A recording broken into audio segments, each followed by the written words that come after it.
Kenny, for the last time, I told you to get back in your stupid cubicle. No one cares about your opinion. I don't care. You make a shitty coffee anyways. 5 more... Oh, I swear to God, if you weren't related to Eddie, I would have you fired and buried where no one can find you. Oh, wait, we're rolling? We're rolling. Hi, everybody. This is Fernando from the Rollback Podcast. Today, I'm going to be doing my Stranger Things review. If you want a more in-depth review, I already reviewed it. I have a written review that's going to be going up on the website. But for right now, this is going to be a short, condensed version. Mostly my input on what I liked about the show and what I want to see in the future. Since this is the 4-year anniversary of Season 1 premiering. I'm Fernando. This is going to be my new segment coming out on Wednesdays. It's called The Rollback Presents Wednesday Rewind. I'm going to be reviewing things that we might have missed because we're a relatively new podcast and things happen. So, this is going to be one of my first ones. I have also reviewed Chef. That one will be coming out soon. But let's get it started.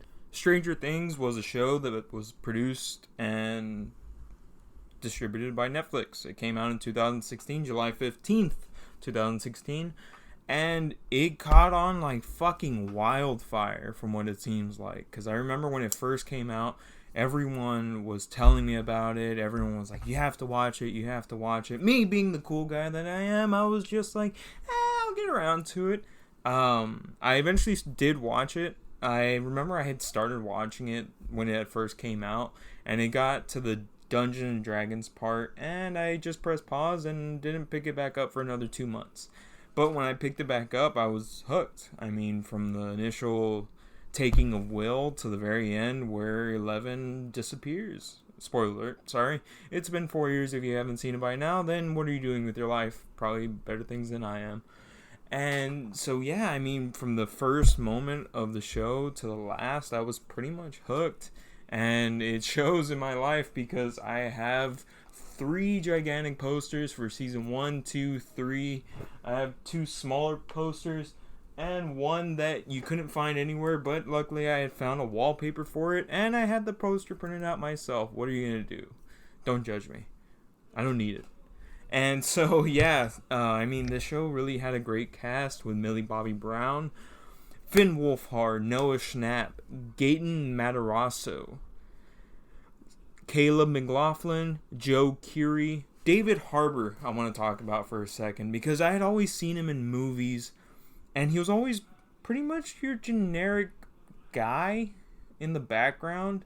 He was never really like the starring role or the lead, but you had always seen him in movies.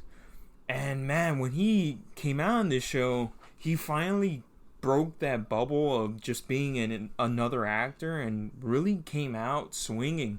Him and Winona Ryder, because at this time Winona Ryder wasn't really doing much. She had like those problems back in the day when she was caught shoplifting while she was doing the movie Mr. Deeds, and she kind of just pretty much went under the radar. And then she came out in this show and she kind of revived her career. It was pretty nuts. And then last but not least, the actress that plays Nancy. I had never seen her in anything before, and from seeing her how she is in the first season as opposed to season 3, she really does gain a lot of traction. She does gain a lot of steam. But I would say that's the case with all the cast members. I mean, they all started off really young, and it's crazy on how much they've grown throughout the series. But again, I want to stick to the first season. Millie Bobby Brown kills it in such a role that it's not so much that she's talking so much or she has all these lines. She has very limited lines because of her character, but when she does deliver her lines, it's really good. I mean, along with Finn Wolfhard, the boys, Finn Wolfhard, Noah Schnapp, Gaten Madrasso. So Finn plays Mike, Noah plays Will, Gaten plays Dustin, and Caleb plays Lucas, and they're a group of friends. I mean, if you grew up being a nerd, you're gonna relate with them 100%. I relate with them. I mean, I was never really a jock or anything like that, but I was never really a nerd. I was just always the in-between, and I always more identified with goofy stuff, dorky stuff, and I mean, I related a lot with these characters. My group of friends relates a lot with these characters. and we all really resonated with them. When I showed them the show, I remember one of my friends telling me, like, I hate you, because he doesn't like getting into shows that are they're still going on, because he hates waiting for the new season. But since I reluctantly got them to watch the show, they eventually started watching it with me. I mean, we had Stranger Things viewing parties. When season 2 came out, we had binged the whole thing in one night, and boy, was it was fun. It was awesome. But again, back to season 1. So we're introduced to these characters, and they're playing D&D, and then Will gets taken, and we don't know where. And so we get to see the other group of friends. It's funny because it's kind of really naive on how they look at it. They don't really know what they're getting into, but they're kids.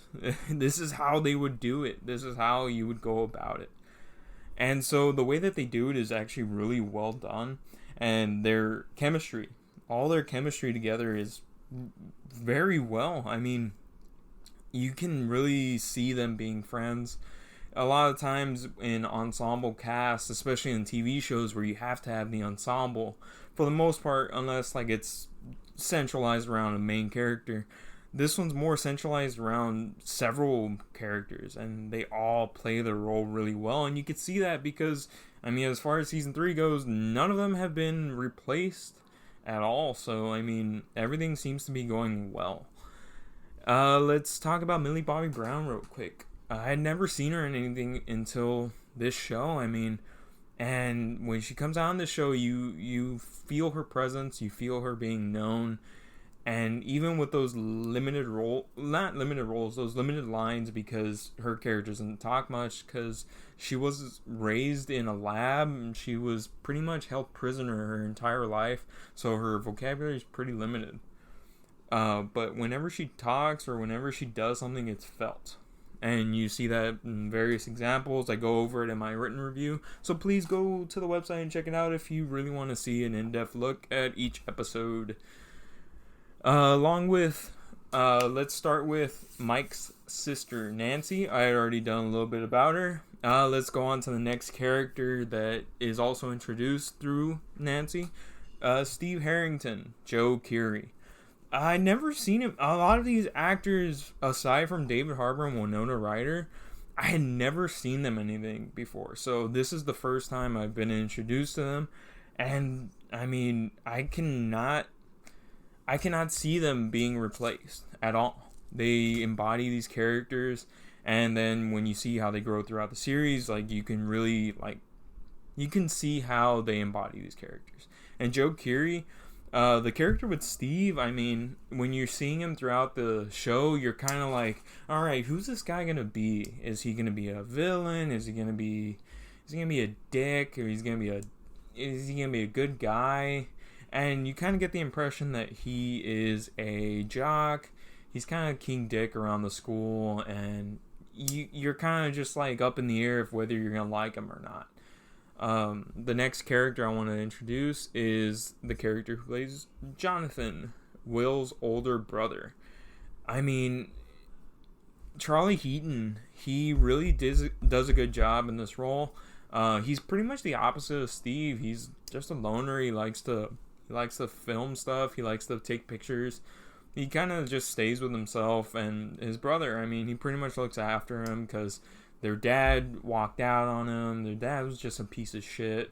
The mom's working, and it's nothing against her. It seems like she has a really good relationship with her kids. Winona Ryder plays the mom, Joyce, and they all have a really good relationship together. It's just that she's always working, so he's kind of having to pick up that dad role with Will. And Will, we're not really seeing much in this show, or at least in this first season, because he's missing from the first episode to later on. He doesn't really make an appearance until, I want to say, episode 7, where Eleven goes into the bathtub to look for him telekinetically. I mean, not telekinetically. Telekinetically. And she sees him in the Upside Down, and she basically figures out where he is, tells him that they're going to go find him. But that's pretty much the first time you see him since episode 1. So he's pretty much absent throughout the show. So it's kind of hard for him to really do his acting chops. So we have to go into later seasons to really see how he does. But for what he's in, he does a really good job. Jonathan does a good job at playing the older brother, who is pretty much the dad.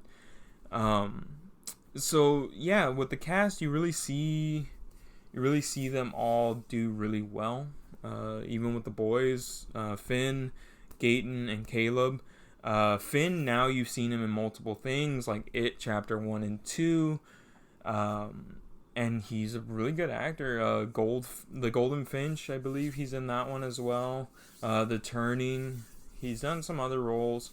Gaten, I know he was known for doing Broadway before he did Stranger Things. I never really seen anything that he's done. Caleb, I'm not entirely sure as to what he was doing before. I'm pretty sure he was probably doing some smaller roles. But yeah, when they get into these roles, I mean, it's pretty much a launching point for them. And at the time, Netflix wasn't really... It was still producing original content. It was really trying to find its footing. And I'd say this is probably one of the main shows that found its footing along with Narcos. And I want to say Orange is the New Black were the biggest ones at the time. So I'd say these were the big 3 for Netflix at the time. And they really knocked it out of the park. And you could really tell that Netflix knew what they had, and they doubled down entirely, wholeheartedly when this show came out, and with the subsequent seasons, being that it's on season 3 already.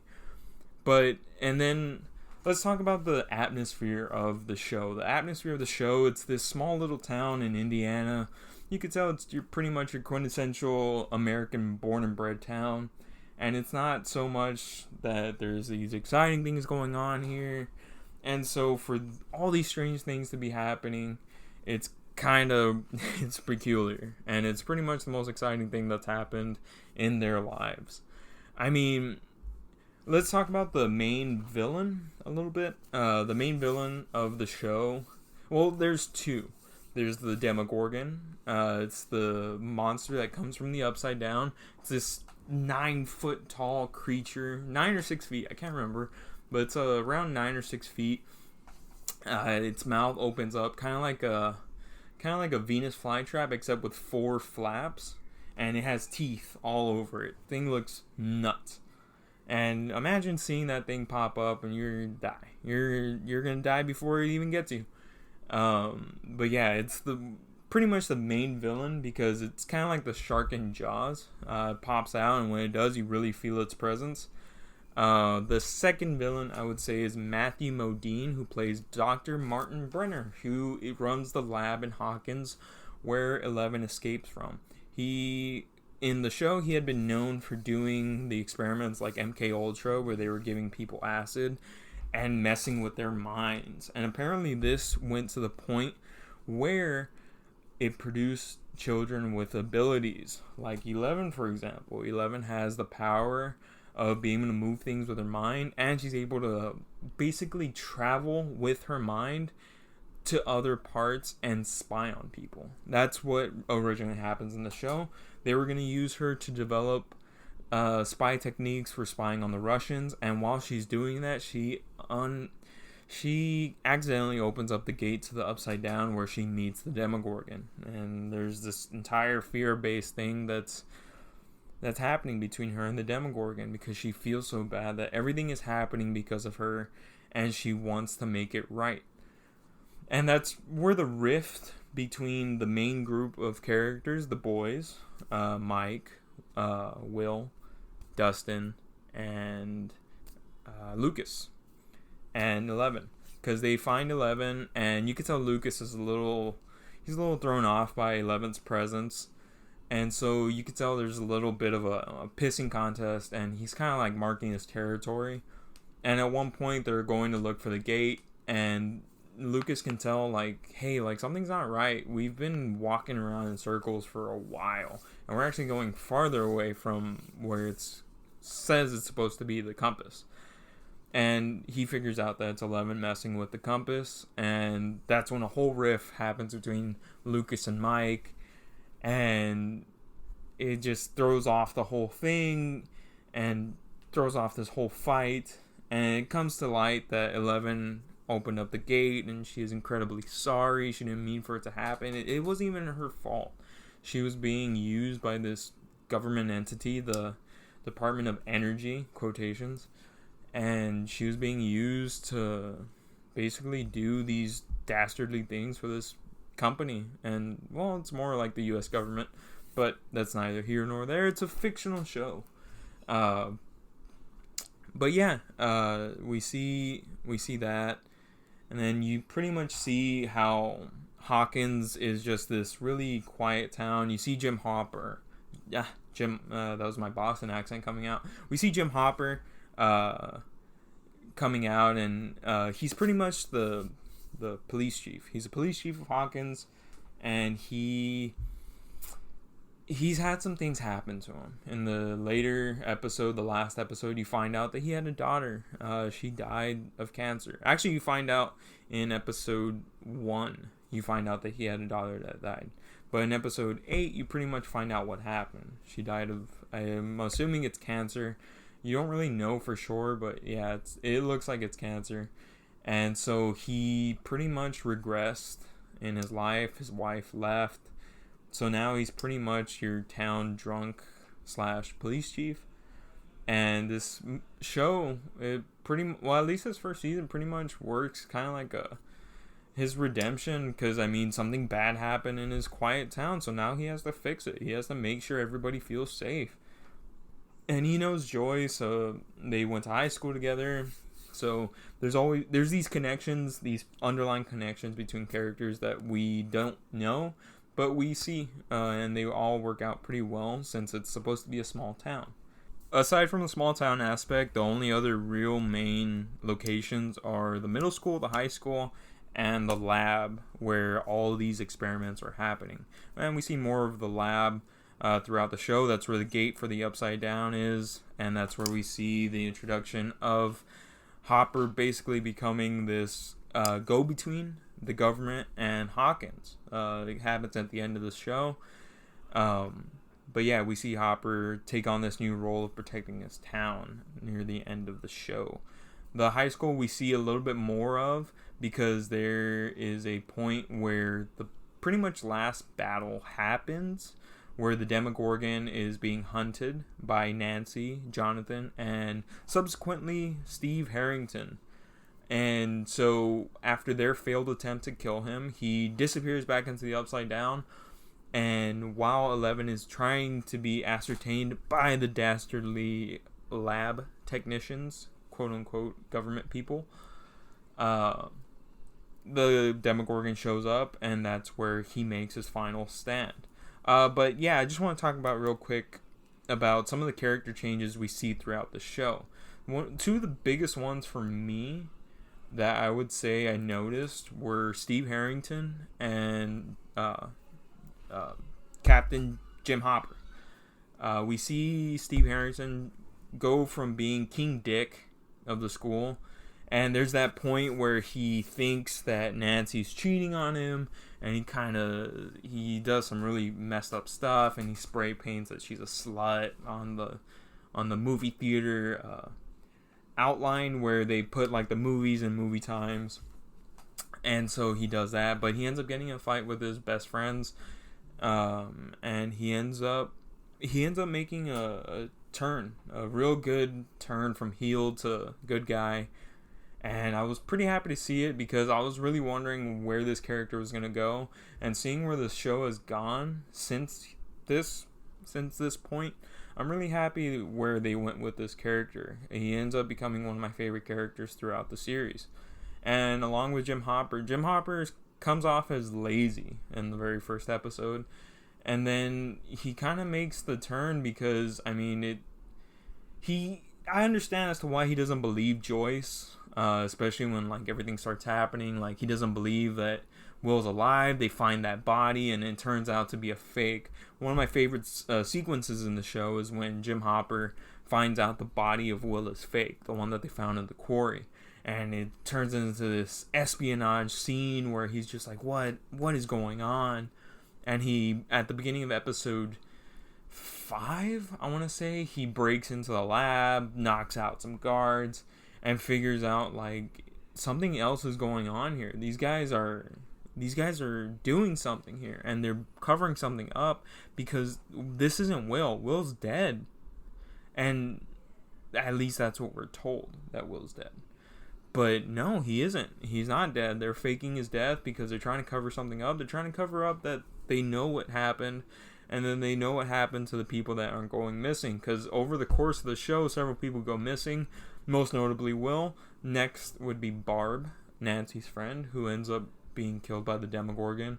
And then I believe there's some hunters that are mentioned that go missing in one of the episodes. I want to say it's episode 6, where Nancy goes into the Upside Down by accident. I mean, that's where we find out that the Demogorgon is how it's traveling throughout the show and how it's getting all these people, because it's able to make portals at will, along with, I don't think 11 is able to make portals at will. I think she might be able to, because she did open the gate in the first place. Because I don't think anyone was trying to open a gate. So she kind of opened it by accident. So she might have that power, because she is able to move things with her mind. We see that many times. There's the part where she puts Lucas on his ass. There's a part where they're on the bikes and she flips the van over them, clear cut, like it was nothing. And we see how effective she is with those powers. So there could be some ability there that she's able to open these gates at will that she just hasn't been able to really exercise. Mostly because, I mean, she's a guinea pig. She's a guinea pig for this company. She's a guinea pig for the lab technicians. But yeah, I mean, I just really want to give a brief overview of what I thought of the show, what I thought of the characters. From this point, since this is being the first season, I mean, this show shows a lot of fortitude of being something great, and you see that really well. You see that these characters can develop into something great. You can see that this show has room for adding new characters. I mean, and you see it throughout the subsequent seasons. You see where it's going, and we're still waiting for season 4. Hopefully it comes out soon, since this whole pandemic happened. But, I mean, from this point, you really see this show with this great amount of potential. And so far, they've really paid off in tenfold for the potential that they had. But yeah, this is going to be my short review of Stranger Things Season 1. If you want to see my more in-depth review, it's going to be at therollback.net. But as far as this goes, this is going to be the end. The end has come, and I'd like to take this time to thank you for listening to me rant about one of my favorite shows. If you're listening to us on YouTube, wherever you listen to your podcasts, please like, share, and subscribe to hear more from me, myself, from my cohorts, Eddie, Alex, and Kema, and our various guests that we have on the podcast. Please head over to therollback.net or wherever you get your podcasts. We review various movies, and also, I guess, we're now going to be doing TV shows, or I might be doing TV shows, and we might all just be doing everything. Who knows? It's a long time to see what happens now. But please come with us along for the ride. I'm Fernando, and this was The Rollback Presents Wednesday Rewind, and I'm out.